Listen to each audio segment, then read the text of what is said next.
Welcome back to the channel. This is Trinity Storm and you are watching third and final part of What If Naruto Becomes End of the World. If you enjoyed this video, please like, share and subscribe to the channel. Now wasting no more time, let's start the story.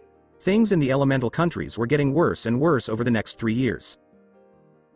The rise of the long-destroyed Whirlpool country had made everyone talk about it and be afraid of the being that could do something like that. During that time, the Fire Daimyo asked Namikaze Minato to become Hokage of the Leaf again, if only to keep things from getting worse and to bring some order to it. Yondaime, who used to be dead but is now very much alive, did this because he knew the councils would try to nominate Danzo if they had the chance. However, the feudal lord's decision made that impossible, and the Warhawk was furious. During the long 3 years, the Yondaime kept an eye on Danzo as the blonde man slowly started to destroy everything the Warhawk and the councils had built in Konoha in terms of a power base. Not only that, but the academy was also getting a makeover in terms of how it was taught and what the students were supposed to learn. Changes had also happened at the hospital. Tsunade, who had returned at Naruto's request to look for people who might be good candidates for his refuge, was now the new administrator because Minato had told her to do what she needed to do to get what she wanted. And that's what Tsunade did. Doctors and nurses who had forgotten their oaths long ago were painfully reminded of what it means to forget something as important as an oath. Under Tsunade's direction, the hospital became better at healing and curing people who needed it. Many people in the councils told the Yondaime that spending money in this way was a waste and that the money should be used in other ways. Minato was not, of course, the fool they thought he was when he took office again and told them that they would destroy this village. That was the job of his son. As for the elemental countries, the people in charge of them had noticed that people seemed to be leaving for Whirlpool country, and it wasn't just civilians. Shinobi from all over, in small and big groups, were now leaving their shinobi villages, which shocked the cages to no end. So, after 3 long years of people moving to the elemental countries for no apparent reason, the daimyos and cages got together at a huge summit that had never happened before. Even Orochimaru was there because he had his own shinobi village, but he didn't have the skills or power to do anything like he did with the Leaf when he tricked Suna into betraying their allies and killing their cage so he could get to Sandaime. Speaking of Suna, Gaara eventually left his village with his oldest sister Temari for the land of Whirlpool. As the new cage, Subaku no Kankuro was left to run the village and use his negotiation skills with the Wind Daimyo to get him to change his mind about cutting the village's budget. The Wind Daimyo did change his mind about the idea when he realized that it made everyone think that his village was weak and that they were partly to blame for the Leaf's attack. So, the Wind Daimyo was able to fix all the damage he had done to Suna and knew that Iwa, if not Kumo, could still be a threat to his country. Order, order. This summit will be called to order, said the speaker, banging a large gavel that echoed throughout the room in front of a large group of daimyos and cages of their respective territories. At the moment, it looked like a big group of fighting kids. The daimyo of water wants to know how so many people can move to a country that has been destroyed for well over a decade, said the representative to the water daimyo, who wasn't too far away and could see many more representatives of their feudal lords joining this conversation. Minato mostly didn't care about any of them. Instead, he focused on the daimyo of Whirlpool, or Genosha, as it said on the sign.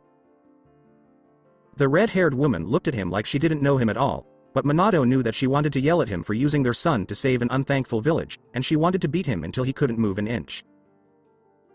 Kami knew that for what he had done, he deserved to get the worst beating of his life from Kushina.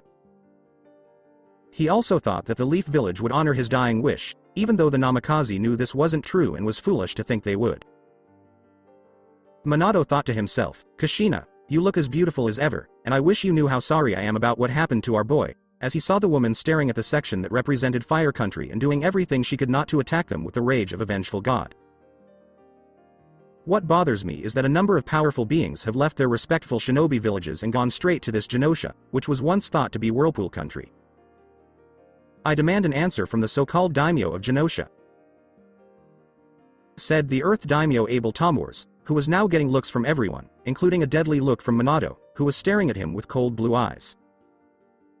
What are you talking about, Tamor-sama? Many people have come to my homeland to find a meaningful life away from the persecution of others because they are different from you, Kushina said, happy that her son had put her in charge of her homeland and used his powers to make it the growing utopia that he had put all his heart into. It also hurt Kushina to see her little boy keep pushing himself until he was almost too tired to go on, and no matter how hard she tried, she couldn't stop him.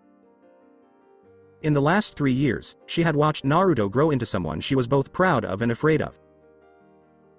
She knew that no amount of motherly love could change the fact that her son hated the world for letting arrogant, power-hungry fools take over and ruin almost all of the elemental countries. I'm talking about how all the demon ships from different shinobi villages have left to go to your country, Abel said, pointing an accusing finger at Kushina. Such weapons shouldn't be in one place for just one person like you to use however you see fit, she replied with a smirk. As if I would be so low as the other people here to use such people as slaves to command, and I certainly don't call them weapons, Tamor-sama. I prefer to think of them as people, and show them the respect they deserve for what was done to them that was out of their control.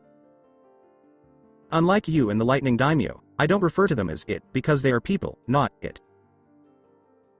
The representative of Lightning Daimyo and the Raikage of Kumo disagree with what you said, and I speak for both of them when I say that demon vessels are a resource to be managed like any other. That these things are not people and should be treated like they are beneath us to keep the natural way of life for the human race going, the representative said, to cheers from Earth Country and others. And people wonder why these kinds of people leave when they have the chance to start a new life far from the cruel one they've had all along. Oh no. Minato thought this when he saw Kushina shake her head and look away for a second, even though he knew that she was talking to someone behind his back. He thought he knew who it was. When the ceiling above the summit started shaking and then broke, revealing a young man surrounded by an electromagnetic field, the fighting between the two sides stopped quickly. At that moment, Anbu from each shinobi village surrounded their respected cages, the samurai went to their bodyguards, and everyone watched this man walk down to where the main speaker of this summit had been. The 9 demon vessels of the elemental countries will no longer be run by people like you, the feudal lords, or the cages of the shinobi villages, Mr. Representative, said a deep, smooth voice from the figure watching everyone in the room and nodding at Kushina for telling him everything that was going on during this meeting. The lightning representative said in a scared voice, "The monster has come to kill us. Run." He then ran to the door, but couldn't open it because it was magnetically sealed.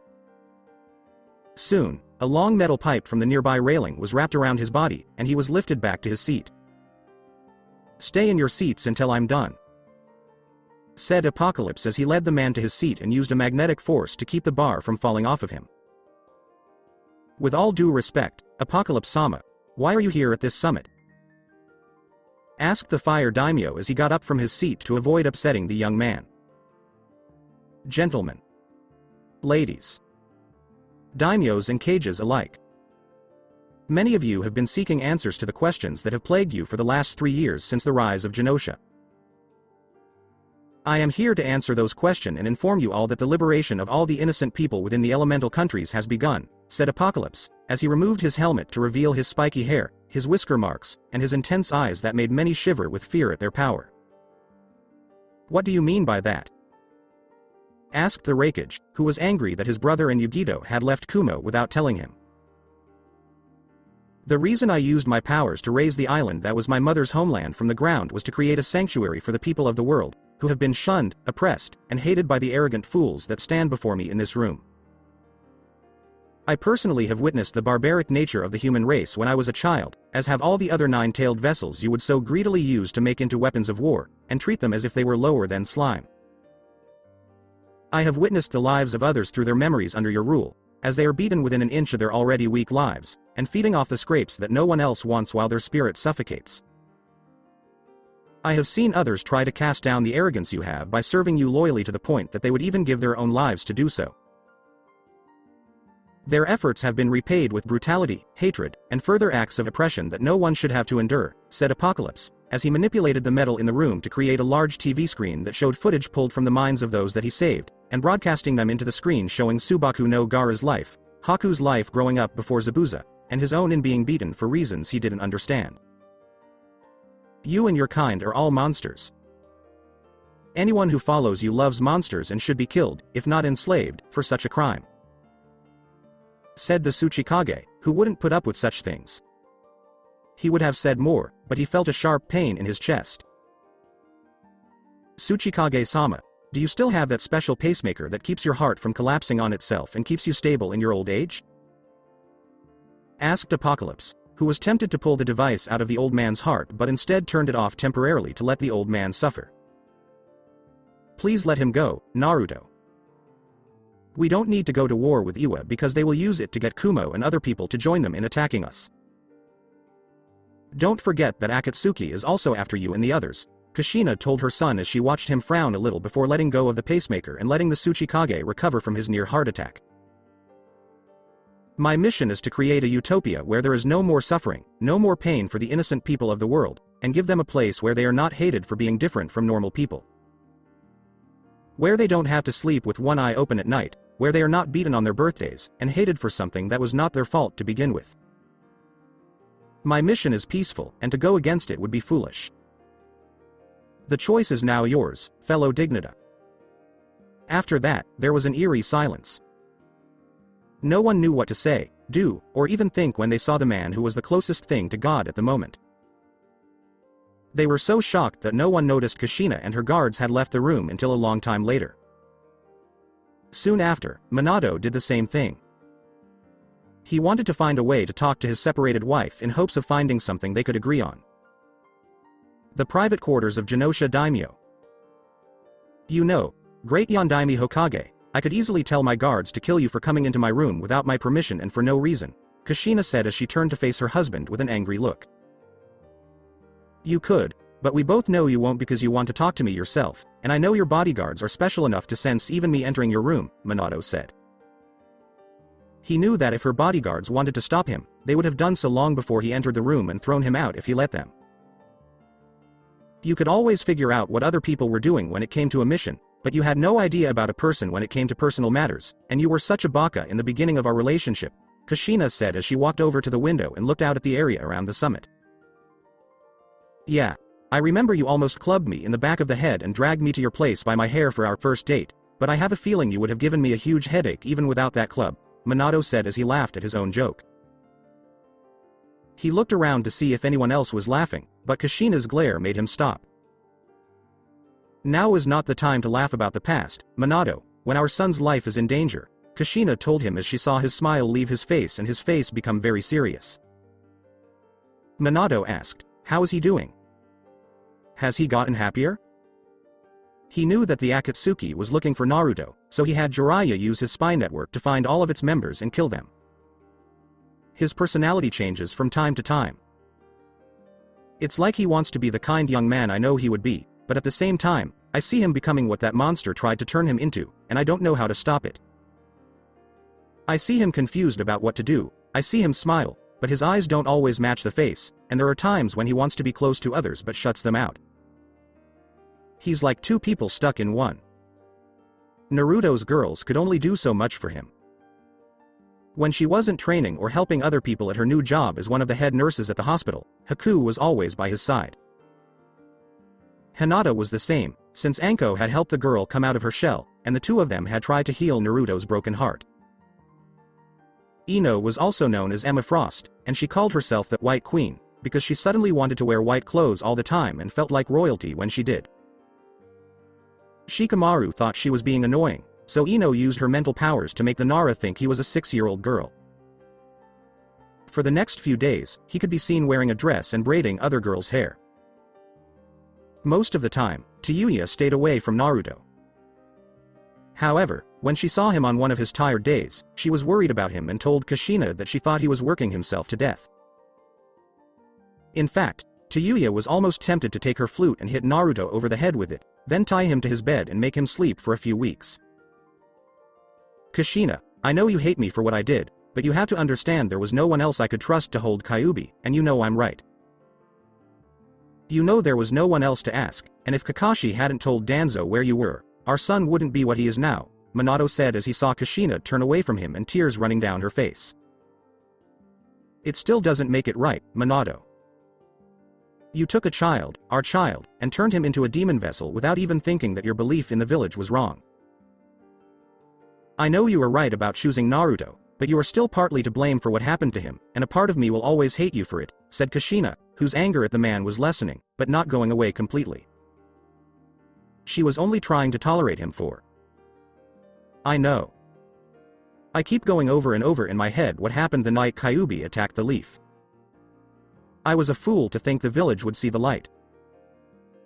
I was a fool to trust Sandaime and Jiraiya with raising Naruto.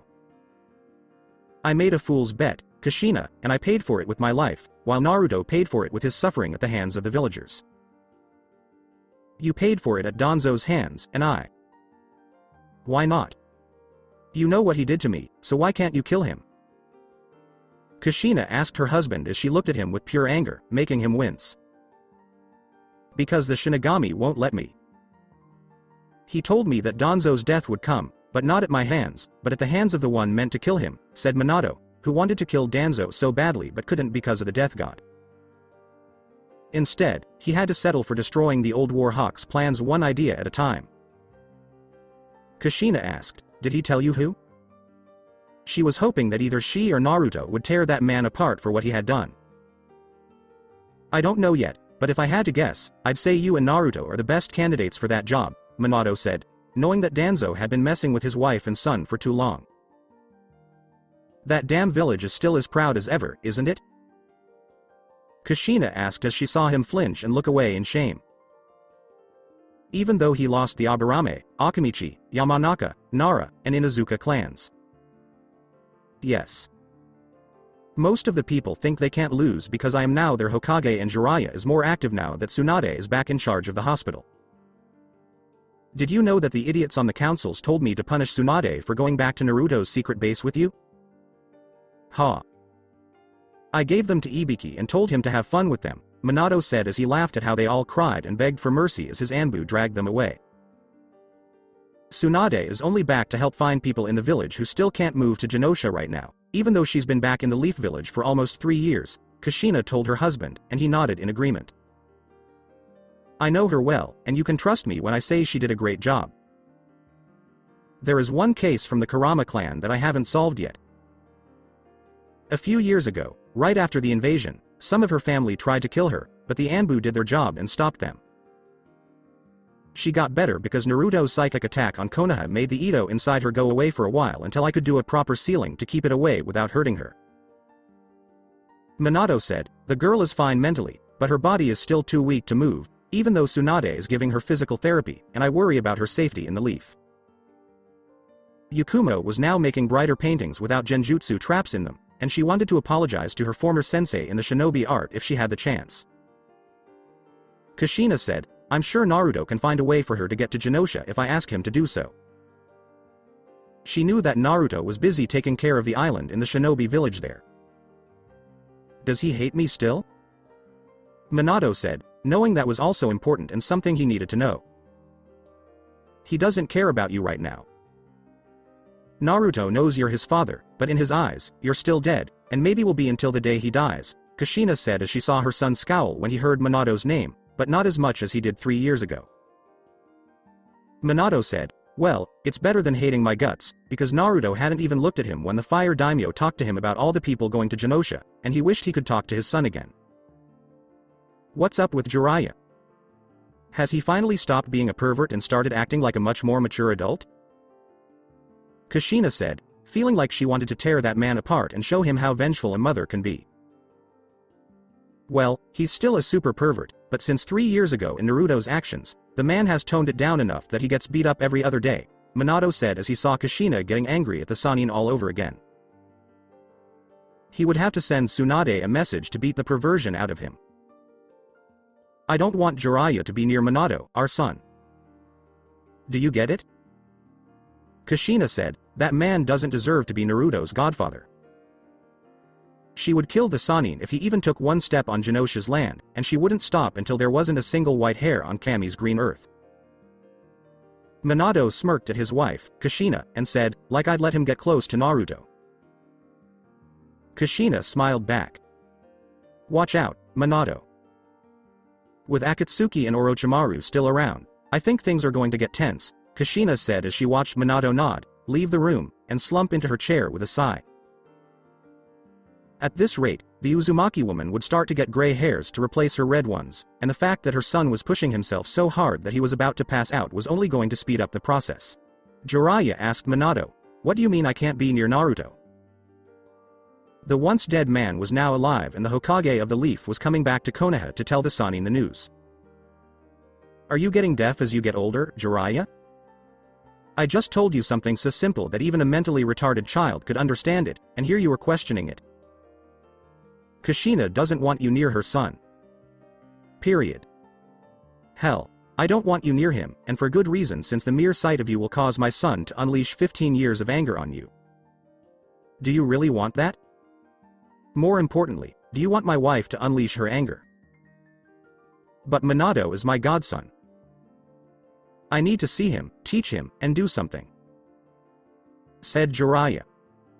The man glared back at him and looked ready to start the third shinobi war on his behind.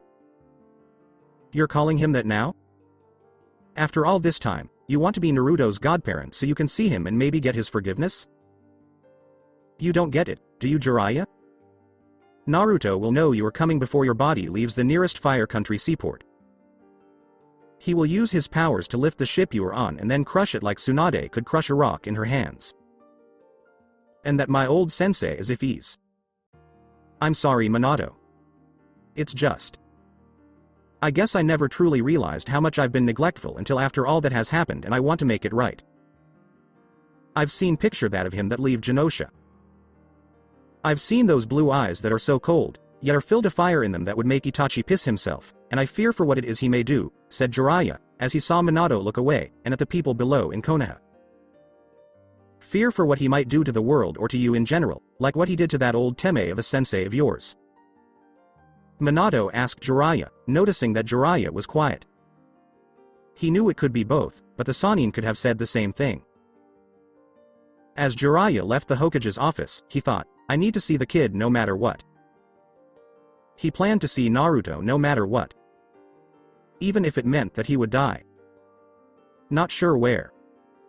So we're finally going to do it? We're going after all 9 of them at once?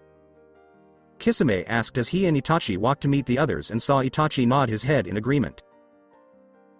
Yes, but with how crowded Genosha is and how many powerful beings live inside its walls, I think this would put us at a big disadvantage, and we could be marching to our deaths, Itachi said. Kisame looked at him like he was crazy, but the former mist shinobi didn't care as long as he got to fight someone strong. You're being too cautious, Itachi, Kisame told him, since he thought they could beat their respected targets. Itachi said, there's nothing wrong with being careful, Kisame. Considering our goal, the other people on the island, and the fact that they're getting stronger every year because they're on the island, not being careful would be our death. Kisame laughed at him, and Itachi knew that while the shark-faced man was strong, the Uchiha thought Naruto was stronger. Kisame said, whatever, and he and the others were all ready to go. Genosha, after a few days. When Naruto woke up, the morning sun was shining into his big metal house. This made him and the other people in his big bed move a little, and the female figures in the bed moved to get closer to him. In the 3 years since Naruto used his powers to raise the large island that used to be called Whirlpool Country and is now called Genosha, the women in his life have helped heal some of the emotional scars that covered his soul. It was only with the help of the young man's mother that he even let them into his heart in the first place. Also, the boy who went by the name Apocalypse was no longer called that by anyone else. Only people who knew him well called him by his real name. It wasn't easy for the boy to stop calling himself Apocalypse. Many people, including Naruto's mother, begged the boy to stop using that name around the people who cared about him and instead use his birth name.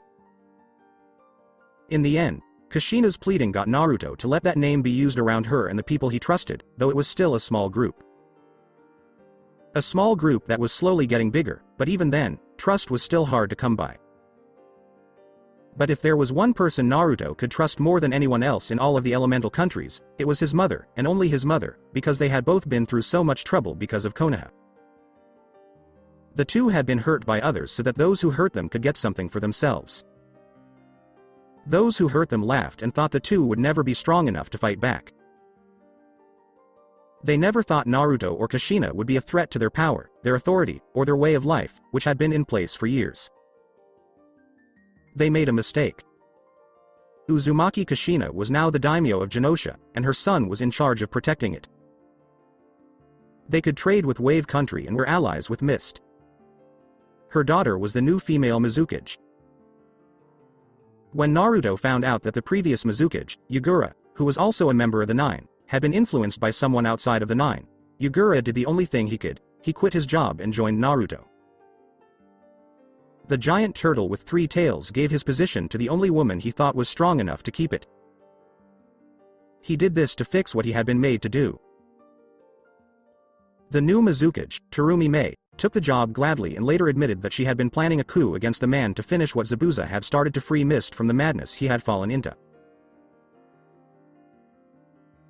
Yagura respected her for telling him, even though it was kind of ironic that he gave his position to the person who was going to take it from him by force and who knows what else after that. Naruto-kun, don't leave us, Haku said as she tried to keep the man she used to call her master but was now her lover from getting out of bed. I wish I could, but I can't.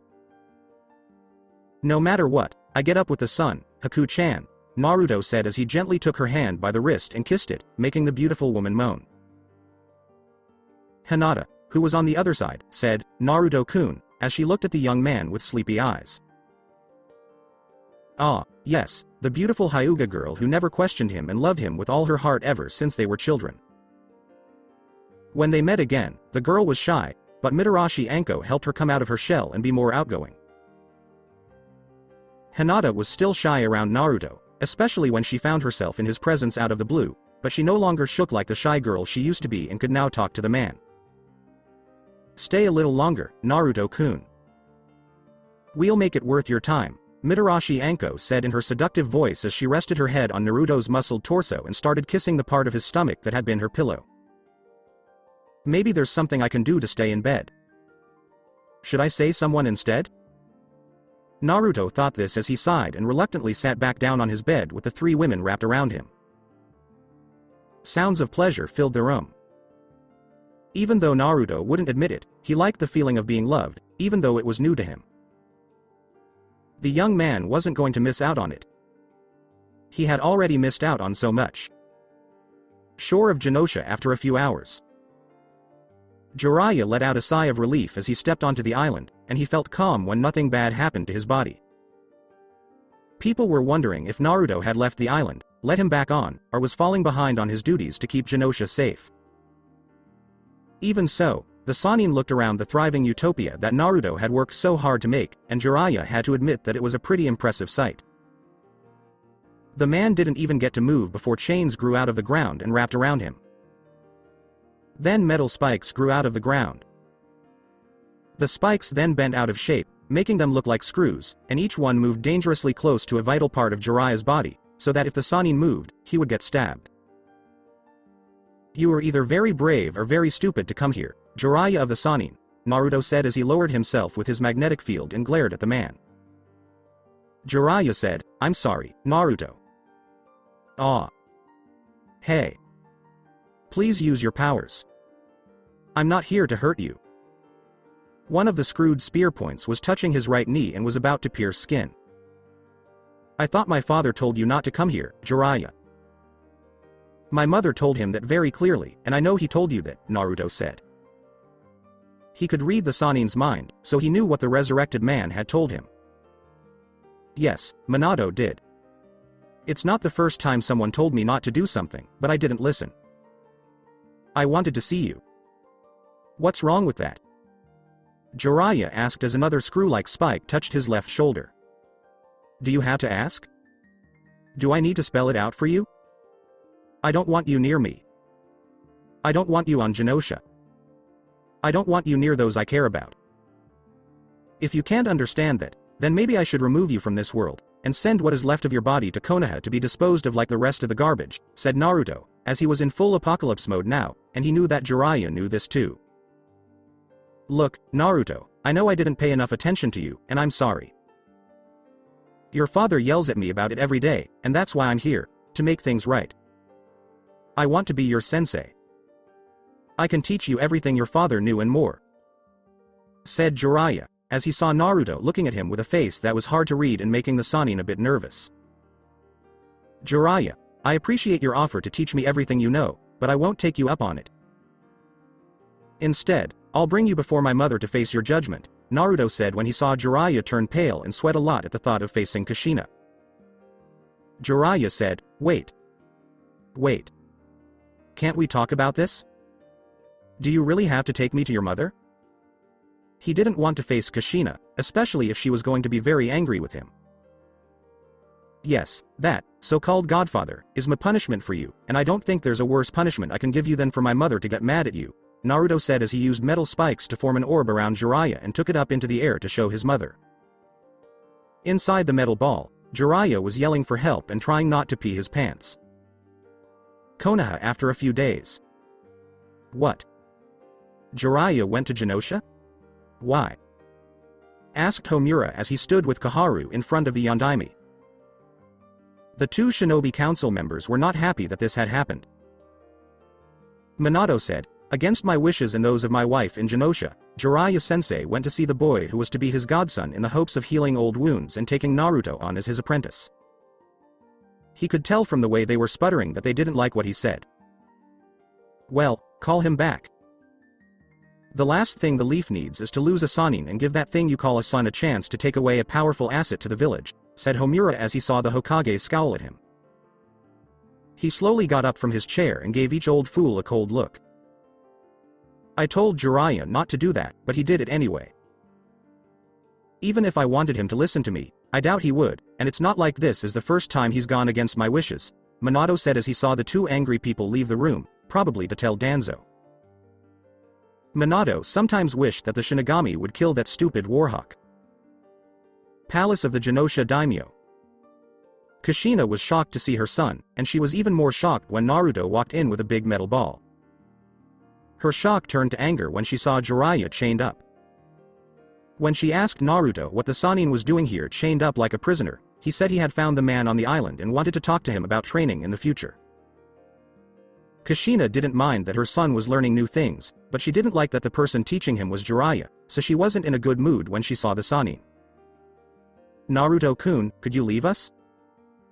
I want to talk to Jiraiya alone, Kushina said as she got up from her seat and walked towards the still chained man, who was now looking back at her with fear he hadn't felt since he was caught spying on Tsunade when they were both kids.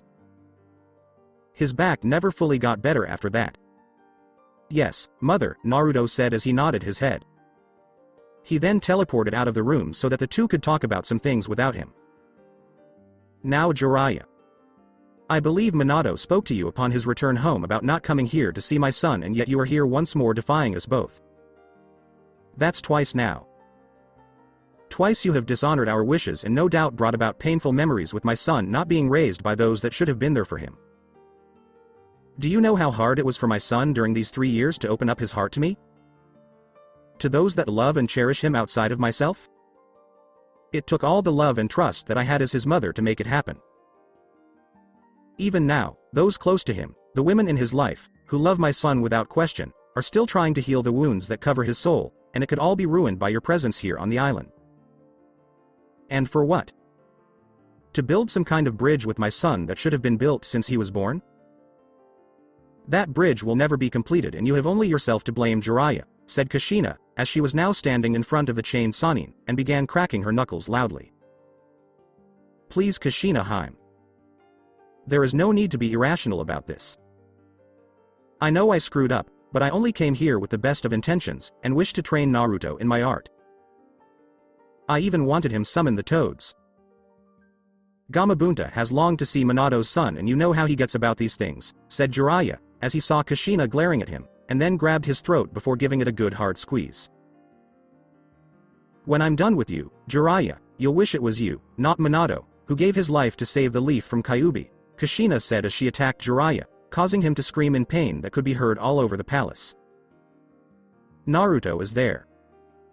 Naruto smiled as he listened to Jiraiya's painful cries after his mother beat him so badly. He was standing on a balcony in his part of the palace and looking out at the great utopia he had worked so hard to build. He closed his eyes and let out a sigh. He got a little stiff when a pair of hands wrapped around him and he felt a soft kiss on the back of his neck. You don't have to be so tense when one of your lovers is near, Naruto-kun, said Tayuya. She liked the young man, and not just because his life made hers with the snake Sannin seem better. Sorry, Tayuya-chan, But old habits die hard, and I'm trying to unwind with you and the others, Naruto said. He had grown to like the feisty redhead and even loved her as much as she loved him. It wasn't easy, though. At first, they had some awkward moments together because one of them didn't want to get close because she thought they wouldn't really connect. It was only because of the other girls that they were able to really connect. After lowering their guards enough to be able to talk to each other on a proper level, the two talked about their own hellish lives to build trust, and in the 3 years since then, they've been able to connect. Before she joined Naruto, Tayuya had never been so happy in her life. I know.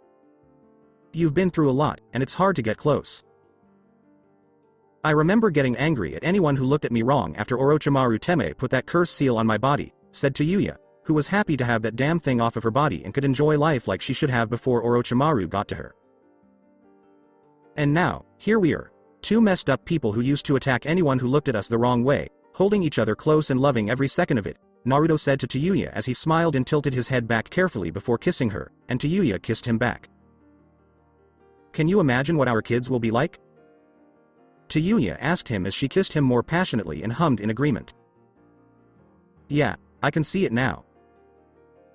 They'll kill us faster than our enemies, Naruto said after Ino and Anko helped him find his sense of humor by playing jokes on people like Shikamaru.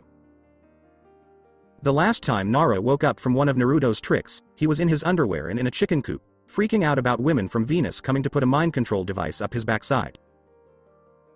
Naruto had to admit that it was funny to see. No matter what, I think you would be a great father to them and raise them the way children should be raised, Tayuya said. She had been thinking about having kids with Naruto, and she had to admit that it sounded more interesting every time she thought about it. By doing the opposite of how I was raised, Naruto said with a smile.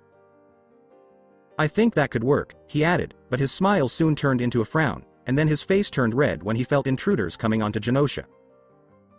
What made him know? The boy who would become known as Apocalypse looked through Jiraiya's mind while he was in his custody. He found that Uchiha Itachi was a spy for the Akatsuki Sannin and that he was on his island with 8 other people at the time. Let me guess. Unwanted visitors? Tayuya asked as she saw him nod and saw the metal claws coming out of his knuckles. 9 of them, to be exact. They're after me and my family. Would you be so kind as to tell them all? Naruto asked when he saw Tayuya nod her head to show that she understood and then passionately kiss him on the lips.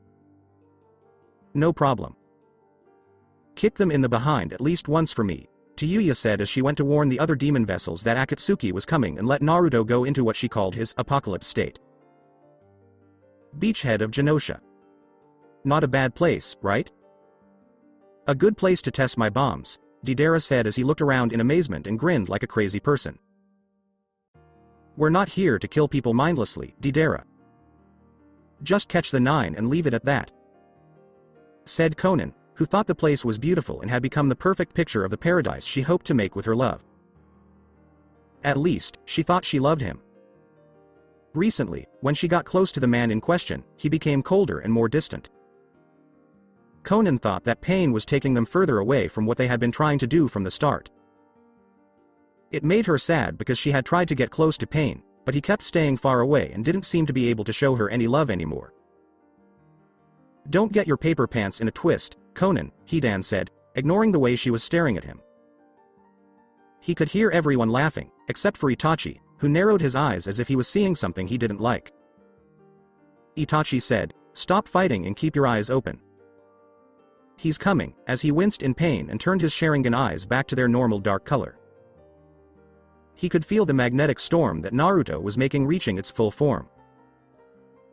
You must be very brave or very stupid to come to my island, my home, my sanctuary for those who want a life away from everything that represents you, Naruto said as his cold glare cut through everyone in front of him and made Conan and Itachi shiver.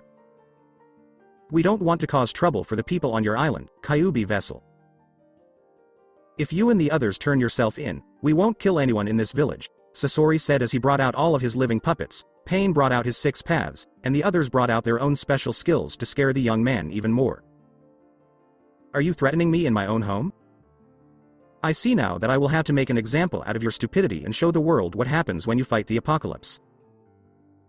Naruto said as he went through hand signs and landed on the beachhead. That move. No. Itachi thought, oh, that's a jutsu, when he figured out what it was. He tried to stop it with a kunai, but the blade stopped in the middle and fell to the ground. Naruto slammed his hands down and said, summoning, Impure World Resurrection. 4 coffins with the kanji for 1, 2, 3, and or 4 rose from the ground. Deidara said, this could be bad, right? As he saw Kisame's smile and Itachi take a step back. My 4 horsemen. You are needed. Naruto said in a dark, commanding voice that made Konan look at Pain, but the man didn't look at her at all and just stared straight ahead like she was nothing. Naruto's 4 horsemen were scary enough to make Akatsuki tremble in fear and be careful around their new enemies. Because each coffin held a strong shinobi who was feared or respected by their enemies in their time. They were Uchiha Obito, Inuzuka Rin, Hitaki Sakumo, and Kagaya Kimimaro, who used to be Orochimaru's chosen vessel. Itachi said to Pin-sama, we can't beat them and the Kyuubi vessel at the same time. He said this as he saw the eye socket where the Sharingan used to be restored in the eye change into the Uchiha killer's own Mangekyo Sharingan. Your concern is noted, but I don't think even these 4 can stand up to you, and you're a god, Pain said, ignoring Konan's disgusted look at what she would call arrogance, and signaling for them to attack. Maybe you'd think twice if we were with him, said a threatening voice coming from the sand on the beach. It was Sabaku no Gaara.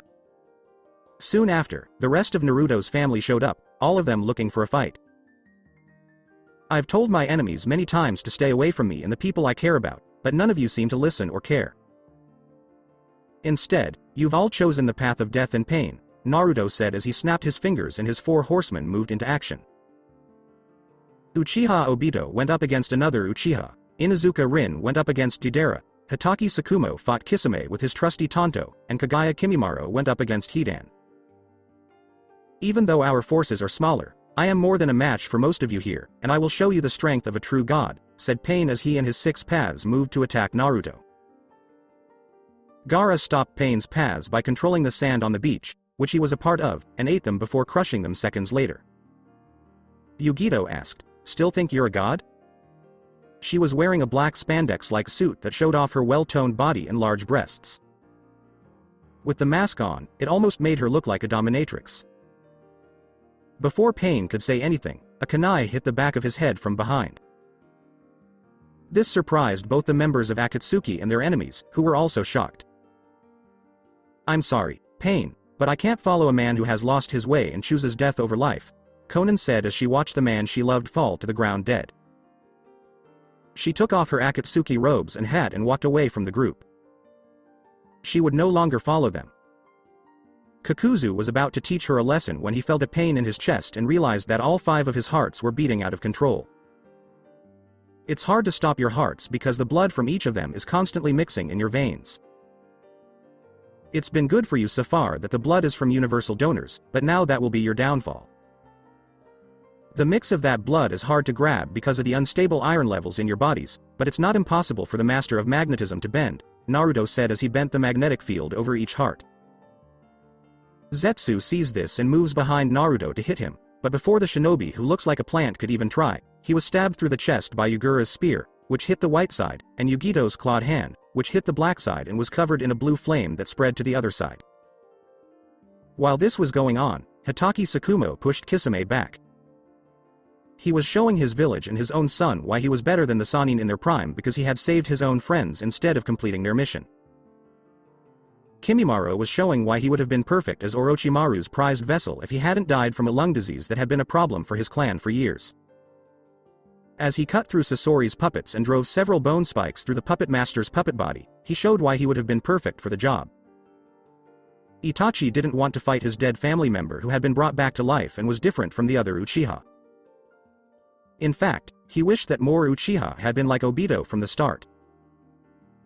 Then there was this utopia that the Kyuubi ship had made for people who didn't want to be in the fighting, and Itachi, who had seen so much horror during the last Shinobi War, never fought unless he had to. I can tell you don't want to do this, bro. You're not like the other idiots in our clan. Why don't you just leave these guys and join the boss? He'd forgive you for everything if you did, said Obito, seeing that Itachi was torn about what to do and that the man was hurting inside for all the wrongs he had done in the past.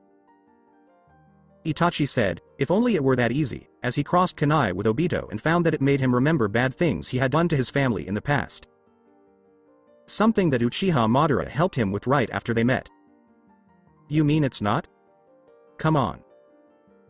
I may have only been called back a few times in the last 3 years to defend the island, but I know this guy has a good heart, and if you ask for mercy, he will give it to you if you really want a fresh start, said Obito, since this wasn't the first time the 4 horsemen of the apocalypse had been called back to protect Genosha from unwanted visitors. Could I really get a second chance? Out of the way of the fighting? Itachi thought this because the only reason he had joined Akatsuki was because it promised a way to stop the fighting, which was what the Uchiha prodigy wanted more than anything else. Kisame asked Itachi for help because he was forced to change into a more dangerous shark-like form and Tsukumo was being very annoying. It's up to you, bro. Join them or join us. If you join us, you'll have a nice, peaceful life here on Genosha. You could even teach at the Shinobi Academy, said Obito as he saw the Uchiha close his eyes in thought and then turn to Kisame with his Mangekyo Sharingan activated. Itachi called out to his partner, Kisame. Kisame turned to look at Itachi and asked, what? She soon wished she hadn't. Itachi used his eyes to look at Kisame and said, Tsukuyomi. He then used his painful betrayal on the Shark Man, giving Hitaki Tsukumo time to cut off the head of the Akatsuki member with his Tonto. Obito said, welcome to your new home, bro. When he turned around and saw that all of the Akatsuki members except for Itachi and Konan were dead on the beachhead of the island, Naruto said to Obito Uchiha, don't start celebrating just yet. He has to prove himself to me first before I let him take another step into my sanctuary, as he watched Itachi turn off his Sharingan and stand in front of the young Namikaze. Itachi said, I'm tired of fighting. All I want is a life without it. He knew Naruto was reading his mind because he saw Naruto narrow his eyes at him. Yes, you do. The question is how far you will go to prove it to me and what you know about the Akatsuki organization. The same goes for you, Konan. This paradise needs strong people who will protect the weak and train them to be strong so they are not weak in the end. Can I count on the both of you to protect and train the weak to become strong? Said Naruto, as he saw the two nod, and their minds told him that they were at his dispense. You also need to know that Pain was not the real leader of the Akatsuki organization, Konan said as she saw Itachi nod. She was surprised that the Uchiha knew what she did because only a few people knew what she did. Naruto asked, who is the real leader of the Akatsuki group? He saw the two of them look at each other and then at him. Itachi and Konan said, Uchiha Madara, which made the Kyuubi in Naruto go into a rage at the name of the man and made the others who knew the name of the man gasp in shock. Naruto frowned and asked, are you one of the twin Uchiha brothers who helped found Konoha with the Senju clan and fought the Shoden for the right to be Hokage of the Leaf? Exactly the same. He plotted with me to kill my clan. We both knew that they wanted to take over the Sandaime and turn you into a mindless weapon. Danzo was also involved, and I think he did something with his root shinobi. I heard that the Uchiha clan members were missing their eyes, and I knew Danzo had a hand in it. Danzo was also working with Orochimaru on illegal experiments, including one involving the pass. Right now. Danzo. I'll take care of him soon enough. For now, I want you to go see Anko and tell her everything you know about Danzo and Akatsuki. I want names, places, secret locations inside and outside of the Leaf, as well as every Akatsuki base you both know. If you do this, I'll give you both a full pardon and a key position in Genosha that will match your skills, said Naruto as he watched the two nod, and Obito asked Naruto, isn't there something else? He had seen that look on Naruto's face before, and he knew it meant the young man was thinking of something. I looked into some of Itachi's memories about the Sharingan and the side effects of using the Mangekyo Sharingan. He's slowly losing his eyesight the more he uses it with the other abilities those eyes have. I need to talk to my mother first, but I will ask Tsunade to come here to Genosha to look at Itachi's eyes and heal them before his blindness becomes permanent, said Naruto.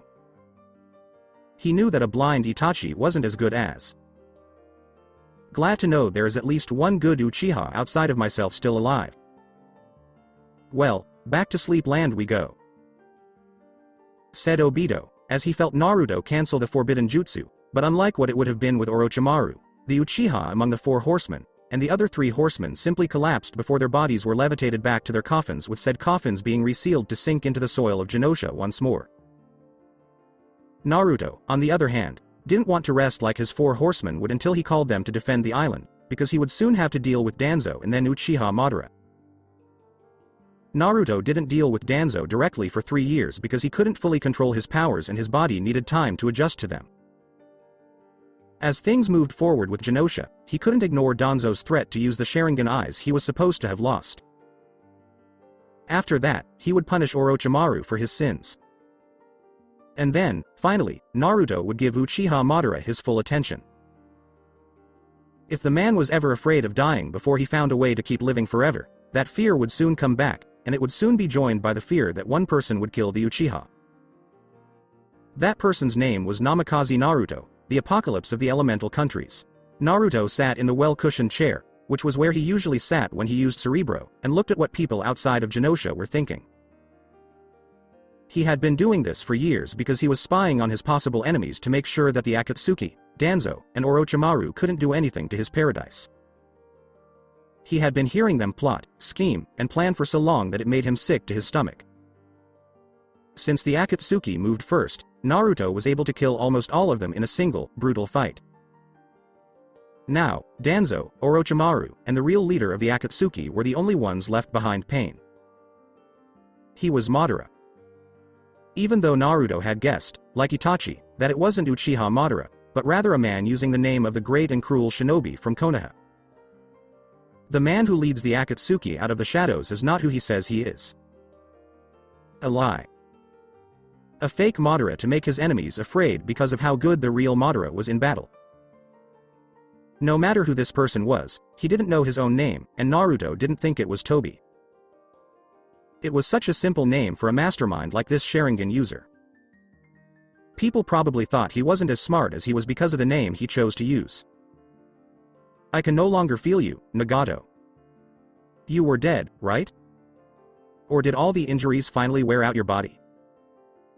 Naruto thought this as he tried to scan for Pain, whose name was Uzumaki Nagato and who was missing Uzumaki clan relatives. When Konan told him everything, Naruto had already gone to Cerebro to find the hurt Uzumaki. Kushina also wanted to know everything, and Jiraiya was there to hear them talk. Kushina had just beaten the man to within an inch of his life and listened to the story of how the Akatsuki came to be and how it ended. How Jiraiya had trained her, Nagato, and Yahiko, even though he knew from Nagato's last name that he was an Uzumaki. Kushina was mad at the Sannin for acting so stupid and keeping her from finding out that another member of her family was still alive. She had thought she was the last one alive before Naruto was born. I told Sandaime about it. He told me to stop bothering them. That aim was neutral and that the Leaf couldn't choose a side in their fights at the time. Not even on the side.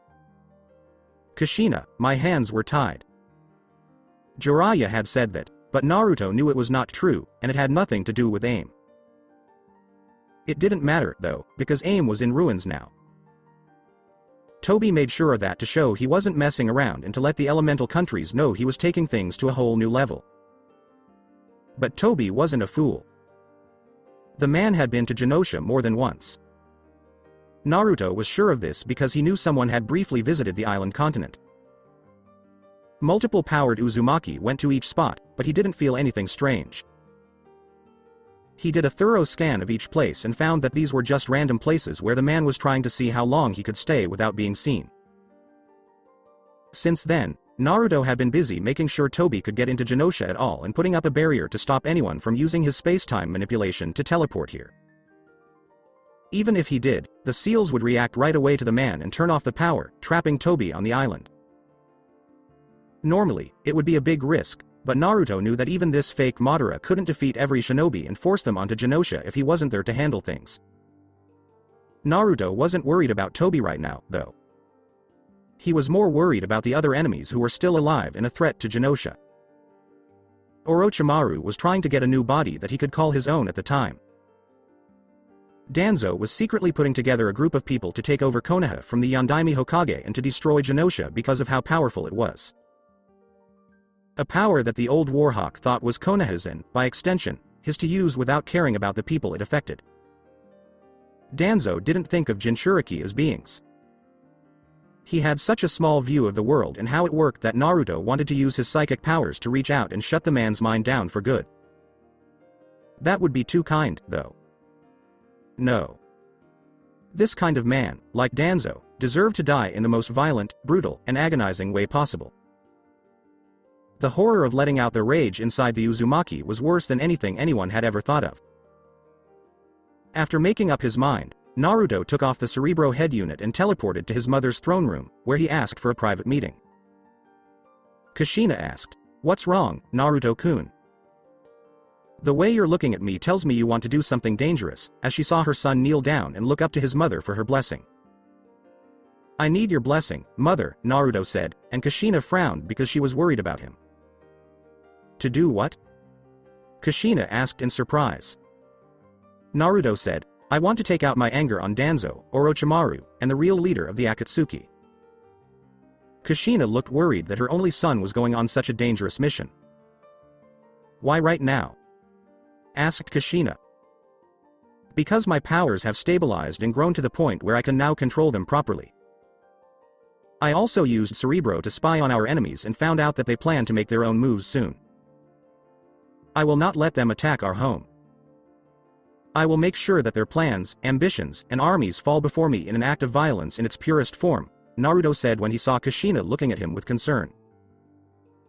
Kushina walked up to her son and made him stand up so she could look into his eyes. "Are you sure, Naruto? Is this what needs to be done, or is it something you want to do for yourself?" "Both. I wouldn't be here to ask for your blessing if this wasn't important. I've kept all my personal feelings about my enemies hidden until now, and now is the time to hit them," Naruto said simply, with Kushina looking into his eyes to see if he was lying. She didn't, though. Naruto swore to himself that he would never ask his mother for anything. If he lied to her, he would betray his family, and he couldn't do that to his mom. "No way." Kushina said, "I guess this has been a long time coming, hasn't it? Most of the different countries still fear and hate us because of the power our people here now have," and Naruto nodded. "They plan to kill us and all our allies soon. If I don't strike now, everything we love will be lost.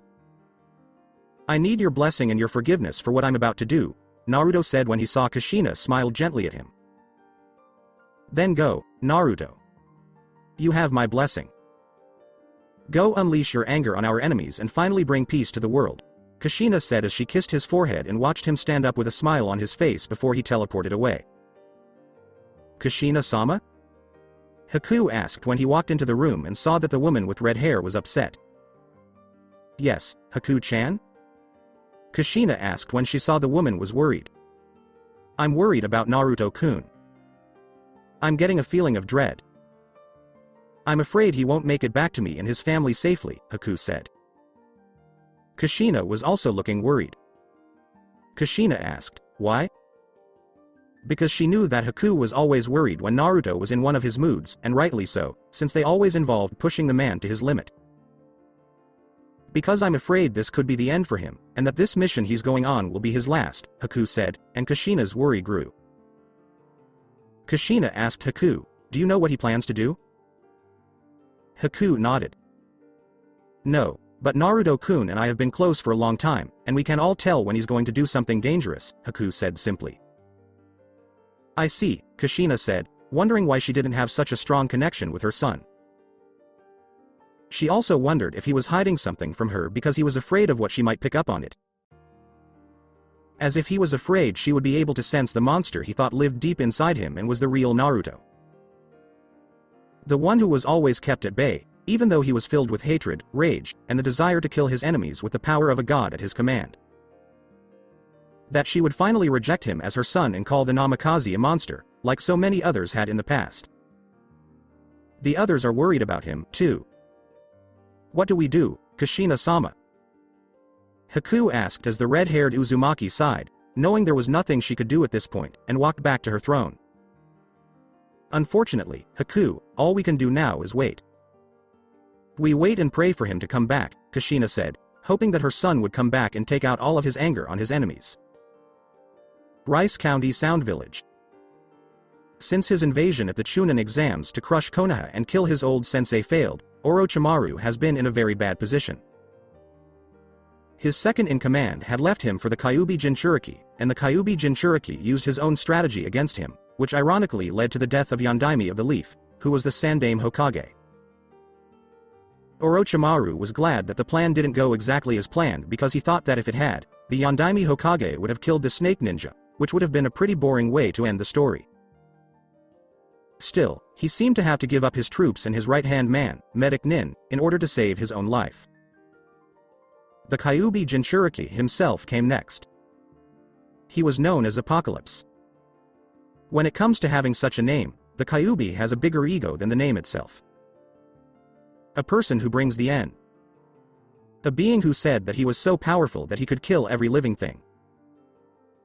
Even though the boy had sent memories into the minds of the people in Fire Country, the Snake Sanin didn't understand how the brat got such a high opinion of himself or how he got the name for it. The things that were done to the Kyuubi Jinchuriki made Orochimaru's experiments on humans look like a routine checkup at the doctor's office. So, when he ran away from Konoha, Orochimaru stayed away from the boy so that his weakness couldn't be used against him. He had to find a new group of shinobi and change his plans for the world. Before Kyuubi killed him, the Yondaime Hokage was in charge of the Leaf and doing things his way. Even with all of this going on, Orochimaru knew that Danzo was planning things from the shadows. He had planned to work with the War Hawk again to give him what he wanted before putting Kusanagi right through the old man's heart. There were rumors that the Akatsuki had been destroyed or was close to being destroyed, thanks in part to the Kyuubi Jinchuriki. This gave the Sanin room to move, and they would now move to crush Konoha. It wouldn't be easy, but most things we wanted in life weren't easy, which was fine with him because it made things fun, and Orochimaru was all about having fun while working sometimes. Now that Akatsuki was weaker, the world was trying to figure out how to deal with the country that was just called Genosha and the people who lived there. The Kyuubi Jinchuriki is like this. Orochimaru was worried about him because he had more than 3 years to develop his powers to their fullest potential. Since the boy was an Uzumaki, the Sanin didn't think that potential hadn't been reached. Even more worrying to Orochimaru was how strong Kyuubi Jinchuriki had gotten in the last 3 years. He had heard about them. People said the boy had unimaginable power, but he couldn't get to it because the Kyuubi was sealed inside him. This would be the best defense against the Sanin's soul trying to take over the boy's body. That one thing was stopping him from taking such a perfect vessel. It wasn't fair at all. No big deal. If I can't use the Kyuubi Jinchuriki as a vessel, I'll just go after one of his children that he'll have with one of his precious whores. When I have my ultimate vessel, everyone will bow down to me. I can wait until Naruto has a few children to choose from, thought Orochimaru. He could then send the necessary strike team to Genosha to get his key to the future and become a god. Or he would have if the explosions outside his base and the cries of his subordinates about pawns dying left and right weren't going on. Orochimaru turned toward the door that would lead him to safety, but the sound of the battle outside was tearing his forces apart, no pun intended. The sound of metal being bent, of flesh being torn from flesh, and of bones breaking could be heard. Shinobi from the Sanin clan screamed for help and begged for mercy, but the natural force that was destroying them did not hear, did not stop, and did not care about the people it was tearing apart. Your time has come, Orochimaru, Naruto said coldly as he broke down the door between him and the Sanin and saw Orochimaru growling at his invasion. You dare come here? Into my domain? Orochimaru yelled angrily at Naruto, who was dressed like the Kyuubi Jinchuriki he had seen at the Chunin exams many years ago. Your army is dead, and your village is burning to the ground as I speak. The only thing left is for you to die. Painfully. Naruto told the Sanin, who was now laughing at him. You think it's possible to kill me? You're not the first one to try. The third Hokage, Jiraiya, Tsunade, Itachi, the Akatsuki, and many other shinobi have all tried to kill me. What makes you think your attempt will be successful?" asked Orochimaru, while Naruto just looked at him with those cold blue eyes that were filled with rage and fire like the Sannin had never seen. "Because none of them hate you as much as I do right now. I have looked into your mind and seen your plans for the future and your heart's desire for my children if they were ever in your hands. That's why I came to you first instead of Danzo or Madara," Naruto said, with Orochimaru looking surprised that Madara was still alive. "And you think Danzo won't try to go after one of your offspring? The only difference is that he'll turn the boy or girl into a mindless pawn or maybe a sort of successor and turn against you, thinking that your own offspring are immune to the wrath of the sire," Orochimaru said, and Naruto knew that was true. But Danzo planned to send out a much bigger force when he attacked, and he didn't have enough people yet. Not to mention that the Warhawk was in his final years and had no plans to try a body swap like Orochimaru had been doing for a while. Orochimaru was the bigger threat of the two, and Naruto didn't want to let the Snake Sannin attack when it was all wound up. Danzo is next. He and all of his followers will soon join you in your army, which is now dead, in hell, Naruto told Orochimaru, who frowned at him. Orochimaru said, "We'll see about that," as he drew Kusanagi and got ready to fight the walking end of the world. "Yes, we will," Naruto said, and then he teleported behind Orochimaru and cut him in the back with his claws. The Sannin cried out in pain, and the memory of those 3 blades coming out of the boy's knuckles and what they could do reminded Orochimaru to be extra careful. He hit Naruto's blades with his sword, and the Uzumaki took out the other 3 blades from his other hand. Then Naruto and the Uzumaki started fighting with their own weapons. Orochimaru hit Naruto a few times and even did some damage to his cape, but the poison from his sword didn't slow him down much. He didn't even realize that the Kyuubi Jinchuriki was waiting for the right moment to lure him in. Orochimaru's every thought, action, reaction, and instinct was like a book that Naruto could read before Orochimaru did it. Let the snake think he can get away with it. Let him believe he has a chance. Let him go where you want him to go, and when he's not looking, strike. Orochimaru yelled, "Ah!" as he moved to the left to avoid a blow from Naruto. But it was a trick, and he lost his left arm at the elbow and got hit in the ribs. "Any last words before I kill you?" Naruto asked the Sannin, who he had just slashed across the face with both of his claws. "Yes. Die." Orochimaru yelled as he wrapped his tongue around Naruto's neck and moved to bite the Kyuubi Jinchuriki's head off, even though the metal helmet on his head protected it and his intended target fought back. "You first, worm." Naruto thought coldly as he grabbed Orochimaru by the throat and started choking him to death. He didn't notice when the Sannin's weapon suddenly pierced his stomach, but he didn't care. Even so, the Snake Sannin tried to kill Naruto by suffocating the Uzumaki with his long tongue or by putting Kusanagi in the Kyuubi Jinchuriki's stomach. Naruto, on the other hand, kept stabbing Orochimaru with his free-clawed fist as the Sannin dug his sword deeper into the Uzumaki. It was a test of who had more willpower. Who would leave first? Which one would fall under the other's vice grip on their throats and the blades sticking into their bodies? "I won't lose to this boy," he said. "I'm Orochimaru. I am a deity." Orochimaru thought this as he twisted Kusanagi and saw Naruto's blue eyes narrow as he looked at him. "You stubborn snake." Before he stabbed Orochimaru's last arm to make the Sannin let go of the Kusanagi, Naruto thought, it's time for him to let go. "Damn kid," thought Orochimaru when he saw that Naruto had stabbed his other arm and it was now useless. Naruto decided he had had enough of the Snake Sannin, so he cut off Orochimaru's tongue, spraying blood everywhere. The Kyuubi Jinchuriki didn't care about this, though, and kept squeezing the Sannin to death, ignoring the poisoned sword the man had left in his stomach. "You are a cancer, Orochimaru. A cancer that needs to be cut out and removed from this world before you do more damage," Naruto said as he saw the Sannin's face turn scared, and with a single move, he tightened his grip on the man's throat. Crunch. The Sannin member Orochimaru was no longer alive. Naruto didn't want to take any chances, so he stabbed the snake's brain and then burned the body with a fire jutsu while the snake's body was turned into ash. Naruto knew the missing nin was dead when he saw the body burn away into nothing, because he had the Sanin's mind signature in his head. If Orochimaru had somehow survived this fight, the sick mind he had would go off in the Kyuubi Jinchuriki's head, and he would be tracked down and destroyed before he could do any more damage. Kurama said, "1 down, 2 to go."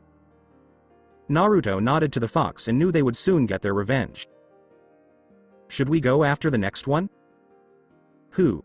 Danzo or Madara?" Naruto thought as Kurama began to growl. Kurama said, "Madara is the only one who could use the Sharingan Eye to pull me out of the seal and use his bloodline to do the same thing he did all those years ago." Naruto nodded and left the room. Naruto thought to the fox, who was grinning, "I'm going to trash this place some more, and then I'll go after Madara." Kurama laughed at the situation Danzo and Konoha had put themselves in and said, "Then you get to show Danzo and his supporters why it's bad to push an Uzumaki to his emotional limit." The people who were against Naruto and Genosha were soon going to die. Same Villagia underground after a few days. Madara had concerns. He never worried about anything, so this feeling was strange. His plans didn't work out. The Akatsuki had broken up because many of its members had died or left the group for their own reasons.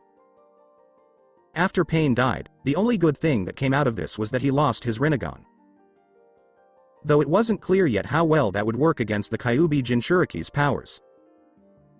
"You look nervous," Naruto said when he showed up in his own way after teleporting there.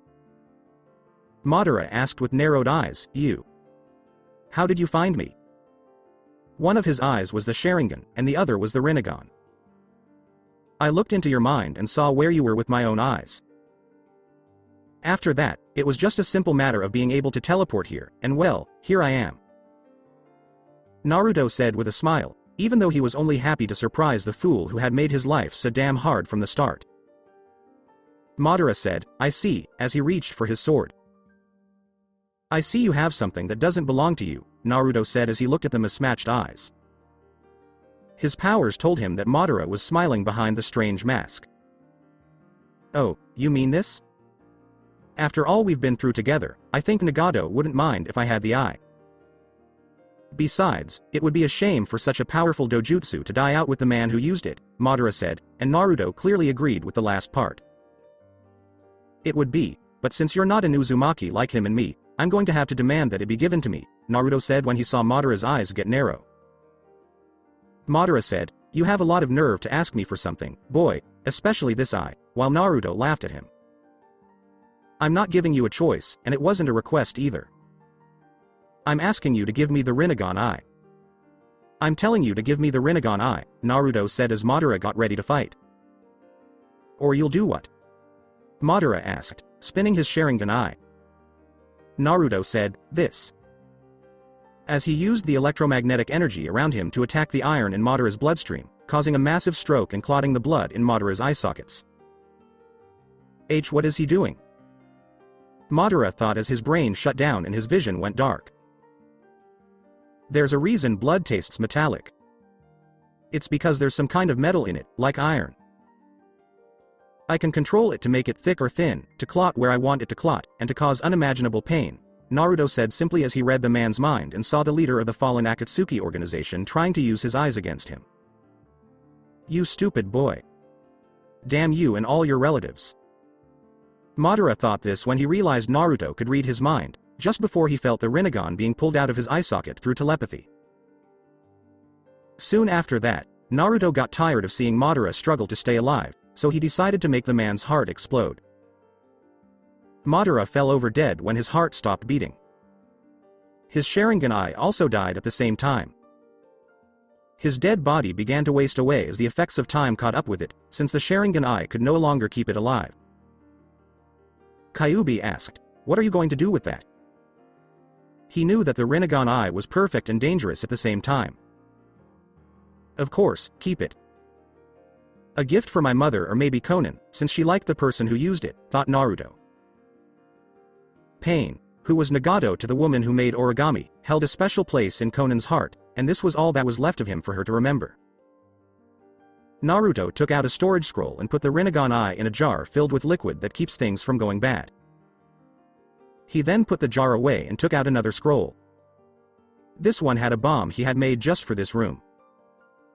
Conan had told him about it through telepathy on the way to AIM. Conan had told him about the underground statue and how it was meant to hold the Biju after they were taken out of their Jinchuriki homes. It was also supposed to combine the power of all 9 of the Biju into a single weapon that could kill a lot of people. That was not something Naruto would or could allow. Once his bomb was set, the walking force of nature that a dying destroyer had made to take over his job of destroying everything went away, and soon after that, so did the whole village of AIM. Everything in it, above and below ground, was now a burning hole with nothing in it. Now, only Danzo and the tree he had poisoned, which was called Konoha, were left. Hokage Tawara 1 week later. Namikaze Minato, the Yondaime Hokage of the Leaf Village, was sitting in his office, going over some paperwork and thinking about the past. He was known as the Yellow Flash throughout the elemental countries, and many people were afraid of him. Thinking about the here and now. Getting ready for the future. About his divorced wife. Their unhappy son. He finally had the family he had always wanted but was torn away from when Madara attacked Kyuubi all those years ago. What was taken from him was taken by people who wanted to control a power that was never meant to be controlled from the outside. They took a mother away from her child and tried to turn the child into a village slave in all but name. What hurt the most was that those who were supposed to keep the boy safe were the ones who did this. The ship Sandame. The name is Jiraiya. The name Kakashi. They had all lied to Minato, lied to Kushina, and, most importantly, lied to Naruto. Minato thought that Hiruzen and Kakashi's deaths had been coming for a long time. "Hello, son," the Yondaime said without even looking up from his work. He had just teleported into the room and sensed Naruto there. "You know why I am here," Naruto said in a simple way. "I do." "You're here for Danzo," Minato told his son before looking up at him. "And Konoha," Naruto said, which made his father look a little surprised. "The half with the bad people, I take it?" asked Yondaime. Naruto nodded. "Indeed." "Where is Danzo now?" Naruto asked, as being back in the village brought back some painful memories. "That's where Danzo usually is when he's plotting to get rid of me." "He's not very creative," the Yondaime said with a small smirk, but it went away when he saw Naruto's hate-filled eyes, which were so intense they almost glowed. Naruto said, "Take everyone you know who deserves mercy out of Konoha quietly." Minato sighed.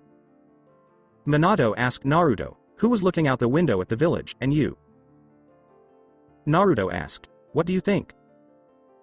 "I'm going to kill Danzo and everyone who follows him," and then he teleported out of the office like it was the easiest thing in the world.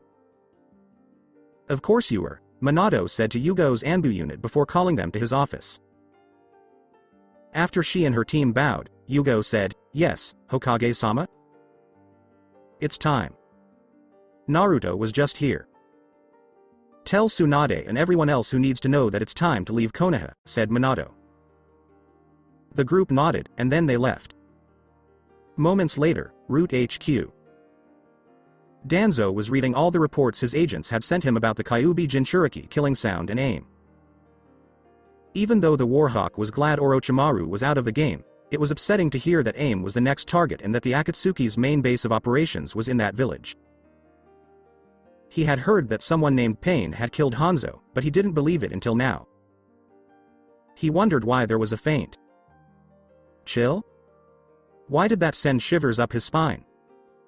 Was it a sign of things to come? A sense of karma, or maybe Kami's way of punishing him for doing the right thing? What he thought was fair. That Konoha should be the light of the world, with him at the top, running things, and being loved, if not worshipped like a god. After everything he had done, given, and sacrificed to make the village the strongest of the 5 major villages, didn't he deserve to get what he had worked for? Next, he'll come here. Now that Orochimaru and the Akatsuki are gone, I'm the only one left who wants to fight him, thought Danzo, who knew that the Jinchuriki hated Konoha and that this was the only logical conclusion.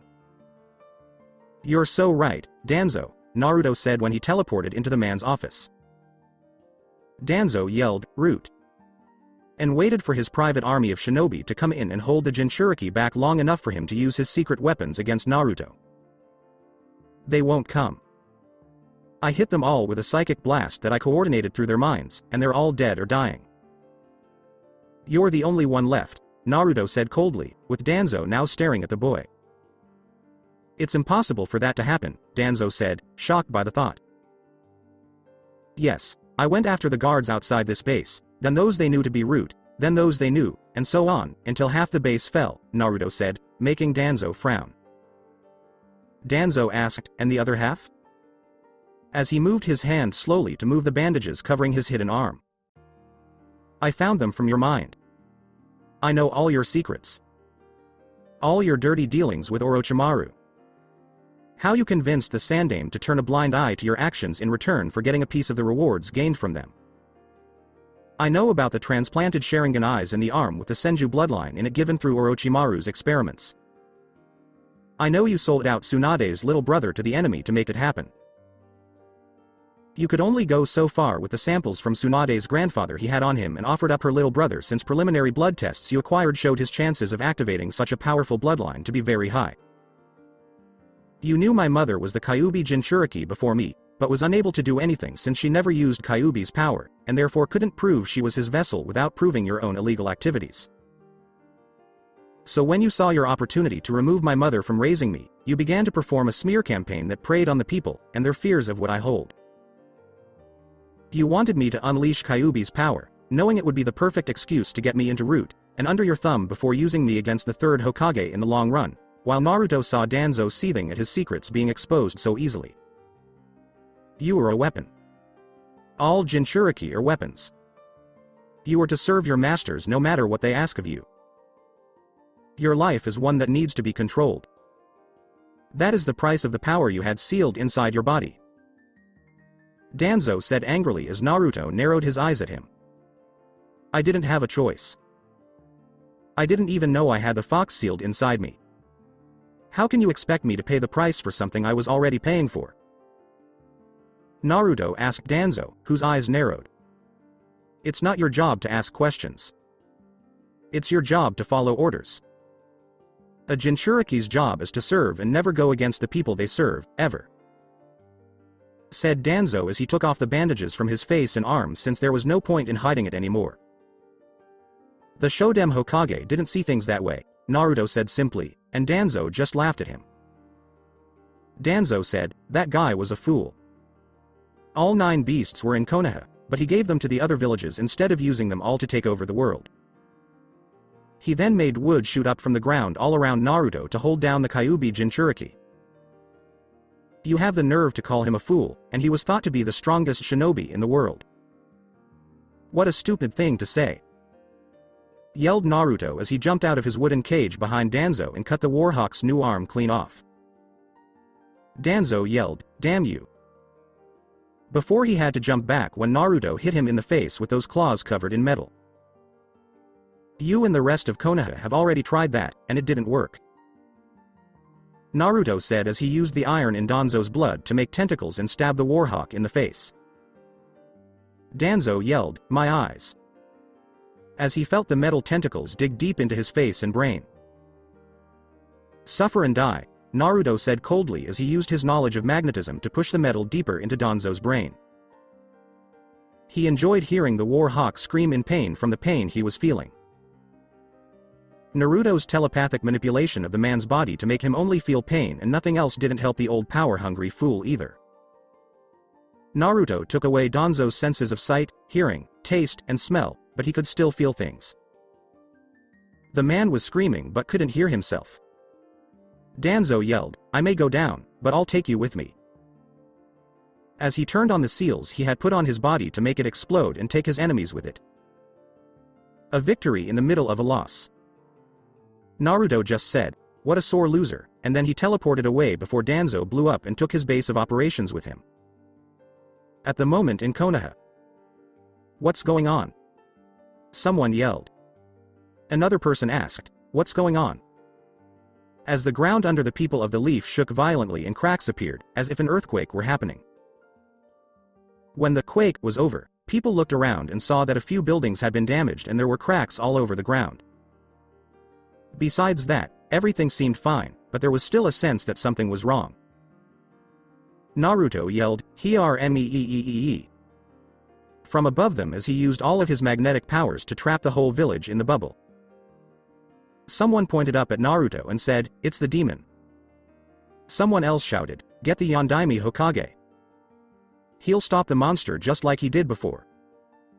You and your leaders failed Konoha. The world doesn't need you and your way of thinking about Jinchuriku anymore. I will cast you down as you once tried to cast me down.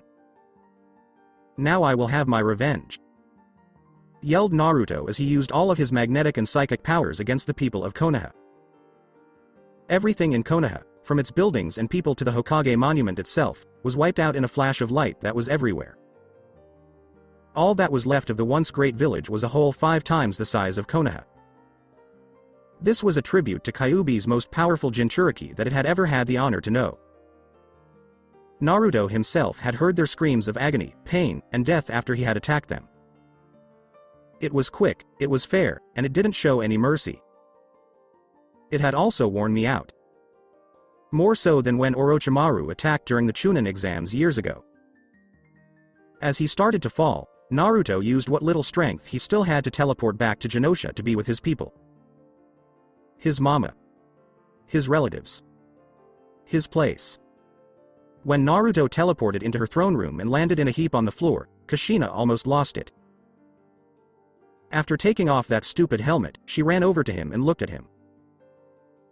The daimyo of Genosha knew right away that Naruto had pushed himself to the limit with his best power and that Haku and the other women in her son's life were right to worry about him. "My son, my poor son," Kushina said as she held him close and cried, knowing that putting this kind of tax on even an Uzumaki was dangerous. "Mother," Naruto whispered as he opened his eyes and saw his mother crying as she looked down at him. Kushina said, "Naruto," as she held her son tight and kept crying. "I'm sorry, Mom. I'm sorry I made you worry about me so much," Naruto said in a weak voice. "It's okay, Naruto. I'm just glad you're home," Kushina said, and Naruto gave her a small smile. "Before darkness took him," Naruto said, "so am I, Mother." The end. Naruto had worked himself so hard that he fell asleep for more than 2 weeks and had to be closely watched until he could wake up. At that time, Kushina was busy keeping Naruto's wives in line because they all wanted to see him. The Uzumaki for a daimyo had to use her chakra chains to control them all and keep things from getting out of hand. When Naruto was completely better, his mother and all of his wives made him take a long vacation and wouldn't let the blonde do any work. Naruto had the power to destroy cities, kill tyrants, and pull continents out of the ocean where they had been buried for a long time. But fighting with all of his wives and Uzumaki over a mother was a different story. Even he knew it was pointless to keep fighting. Also, Naruto knew it had been a long time since he'd had a vacation, so he spent the whole time with his family. Even though it was strange when Kushina would sometimes ask if any of his wives were pregnant or why they hadn't given birth to any of her grandchildren yet. She seemed to want him to bring more people into their family, and what better time than when he was on vacation with them. Strange, huh? When it came to family, his father had brought everyone he could spare from Naruto's anger to Genosha. He chose to stay with his wife, even though she would tease him about the fact that she was now stronger than him. Minato felt like a loser when she realized that. When they were younger, he had teased her about how he was better than her in Konoha and she had to do everything he said as a shinobi. Now, Kushina was laughing about it like it was a victory, and Naruto couldn't stop laughing at how often his mother brought it up. During this time, Tsunade finally got married to Jiraiya, and the two of them lived in Genosha. They were both retired, but they kept their skills sharp. But that could have been because Kushina and Naruto told them to admit they liked each other. For Tsunade to get over the fact that Jiraiya was a super pervert and for Jiraiya to stop researching women by watching them. That there would be bad things that would happen if they fought them over this, and the way the two Uzumakis looked at the two Sannin scared them. It was awfully scary. As for the rest of the world, everyone had heard and seen how powerful Naruto was when it came to the destruction he had caused. First Sound, then AIM, and finally Konoha which has 1,000 times as much violence as an R-rated movie. It was also realized that Naruto didn't use Kyuubi's power, and the horror of what would happen if they provoked the Jinchuriki into using it along with what he already had up his sleeve would scare the crap out of any remaining country or village that would fight against him. People who didn't like Naruto, his mother, or Genosha in general would find it very scary. Not to mention Genosha's other Jinchuriki, who would gladly defend their home from any threat, and the powerful allies they gained during that time. Genosha was without a doubt the most powerful country in the world, but it didn't show off or abuse its power because that's what got Konoha into trouble in the first place. Too many enemies and not enough allies, and the allies were wondering why they should stay on the losing side. That was the price for being cocky and showing off your power in such a stupid way. Still, some people wanted to fight Genosha's power and its leaders because they were afraid of it and hated it. Corrupted by their fear, anger, and greed, which all had to do with that power. It was a put down. They showed up on the shores of Genosha without being asked to. They wanted to kill the people there and the people in charge of them. Naruto threw them with just the right amount of deadly accuracy and brutality to make it clear to everyone that Genosha could not be fought. A scary but clear message to anyone who wants to hurt the country and its people, who are finally living in peace after years of suffering. Lightning Country and Kumo were the first to offer a peace treaty. After the Tsuchikage died and his granddaughter took over, Earth Country and Iwa were the second to do so. Now, after dealing with Genosha's enemies for years, they had been defeated and thrown into the abyss. Peace had finally come to the world, and Namikaze Uzumaki Naruto was the one who made it happen. The man who was said to be the walking end of the world and the savior of those who deserved it. So that's it for today. I hope you guys enjoyed it. Don't forget to like, share and subscribe to the channel for more awesome stories like this. Thank you. See you all in my next video.